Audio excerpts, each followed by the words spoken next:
Hello mga ka-house husband! Magluluto tayo ngayon ng paksiw na tilapia. Naatasan nga ako ng aking asawa na ipagluto ko daw siya ng paksiw na tilapia. So ito na yung tilapia. Tingnan nyo guys, napakalaki. Oh, kita nyo? Yan, mahuhulog pa. Yan guys, yan ang ating lulutuin for today's video. Paksiw na tilapia. So nakapaghiwa na rin ako ng sibuyas, bawang, saka luya. Kung mapapansin ninyo, itong part ng luya na ito may balat pa kasi yan ang magpapalasa dyan. Yan ang secret. Pero kanya-kanyang trip lang yan mga ka-house husband, okay?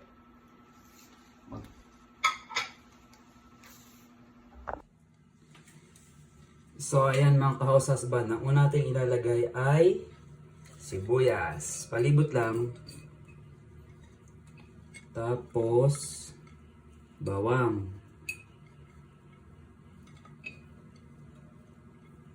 Saka ang luya. Palibot-libot lang din. Saka ito dyan sa gitna.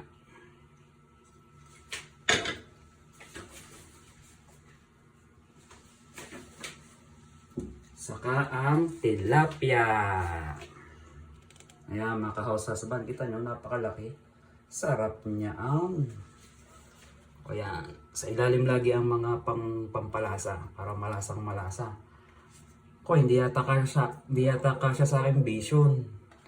Pero anyway, kasya yan. Yan. Yan, diba? Mga ka-house husband, comment lang kung saan masarap magluto, sa vision, sa kawali, sa pat, sa palyok, kung saan nyo trip magluto. Pero basta't makakain, masarap, okay na siya. Pero paglulutuan ko ngayon ay itong vision. Masarap daw magluto sa vision eh. Makaka-social daw. Ayan, may tubig na. Atin munang papakuloyin hanggang di man igang-iga. Pero katamtaman lang, palalasahin lang natin yung paksiw, okay? Mamaya na yung mga asin, paminta, suka, mamaya na yan. Palalasahin muna natin ng malasang malasa.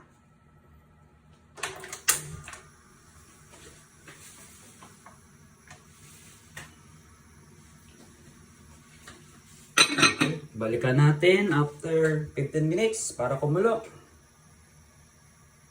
So ayan mga ka-house husband, papakuluin natin yan ng 15 minutes. Okay? Balikan natin mamaya-maya. See you later! Check na natin guys kung kumukulo na. Pero masarap ang amoy niya eh. Kumukulo na ito. Tingnan natin, okay? Ayun! Bumubulak-bulak na. Kumukulo-kulo na. Para sa akin ang bango-bango niya, okay?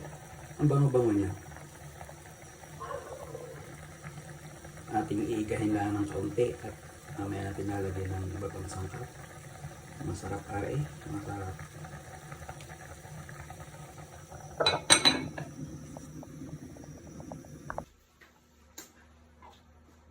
Yan, lalagyan na natin ng asin. Konti lang, pero huwag siya mong madami. Pag mga rock salt, tigka-kaunti lang kasi maalat na to eh. Yung mabudbudan lang ba? Kasi tilapia may alat na kusa. May alat na talagang tagla yan. Ang mga pepper.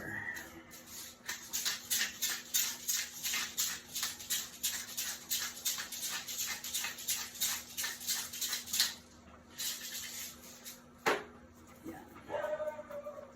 Pakaluban na lang ulit natin at babalik-balikan. Check ulit natin mga ka-house husband kasi maglalagay na tayo ng suka.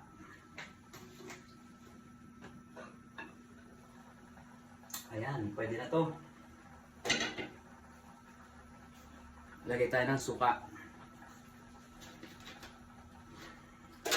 Tansya-tansya lang mga ka-house husband. Baka mapasim, hindi mahigo ang sabaw.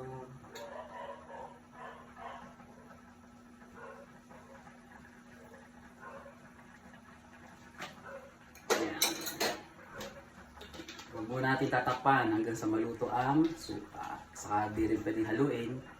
Kasi sabi daw, pag hinalo mo, hindi maluluto ang suka. So ganyan lang siyang kumukulo. Saka bawal takluban. Kasi may suka daw. Kasi ang suka, ang nagpapalasa. Okay, check ulit natin mga ka-house husband. Tatakpan na natin kasi natikman ko na okay na ang lasa niya. Naluto na yung suka.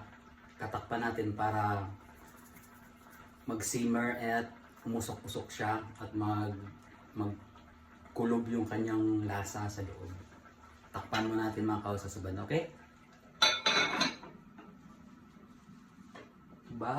Balikan uli natin yan mga ka-house husband. Sabi nga, babalik ka rin.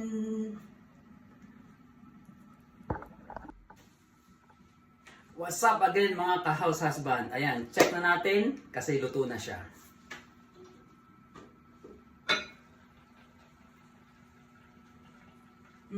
Mabango. Mabango. Promise, mabango siya. Amoy na amoy na ang suka, sibuyas, luya, bawang, asin, paminta. Talagang mapapasarap ang kain ng asawa ko mamaya nito. So ayan na yan. Ang aking paksiw na tilapia ala Ralph.